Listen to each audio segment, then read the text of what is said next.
Hello everyone, అందరూ ఎలా ఉన్నారు? Good morning. ఈరోజు గ్యాస్పై నాతో మాట్లాడిందండు. ఏంటి అనుకుంటున్నారా?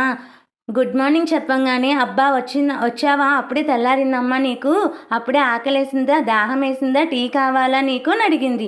అవును, మరి పొద్దున్న లేస్తే మాకు టీ కావాలి కదా, మాకు హెడేక్గా ఉంటుంది కదా, నేను తాగపోతే మాకు బాగోదు అని అన్నా నేను. అంటే దానికన్నది, కాస్తసేపు కూడా రెస్ట్ ఇవ్వరు, ఎందుకు నా వైపు అంత కోపం మీకు అని అడుగుతుంది. అంటే నేను అన్నాను, గ్యాస్ పే కాబట్టి నీ మీద మేము పెట్టుకుంటేనే కదా మాకు ఆకలి తీరేదని నేను అన్నా. కాదు కాదు, నాకు ఒక్క రోజైనా రెస్ట్ ఇవ్వండి, చలికాలం వస్తే మీకు వేడి నీళ్ళు ఇస్తున్నాను కదా, బగబగా మండి వేడి నీళ్ళు ఇస్తుంటే నన్ను కాసేపు కూడా వదిలిపెట్టరా, ఎండాకాలం ఏమో చెమటలు కారిపోతున్నా మీ ఆకలి తీరుస్తున్నాను, అయినా కానీ నన్ను వదిలిపెట్టరా అని అడుగుతుంది. అయితే ఇప్పుడు ఏమంటావు అన్నా నేను. అనేటప్పటికి, నాకు చలికాలం వస్తే ఒక దుప్పటి ఇవ్వండి, ఎండాకాలం వస్తే నన్ను ఏసీలో కూర్చోబెట్టండి అని అడుగుతుంది. సరే అయితే అన్నా నేను.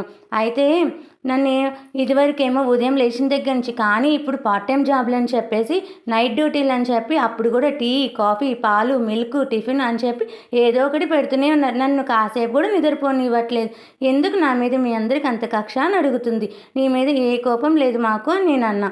అయితే సరే అని చెప్పింది. ఓకేనా ఫ్రెండ్స్, నా వీడియో కనుక మీకు నచ్చినట్టయితే please share, like, please subscriber to my channel.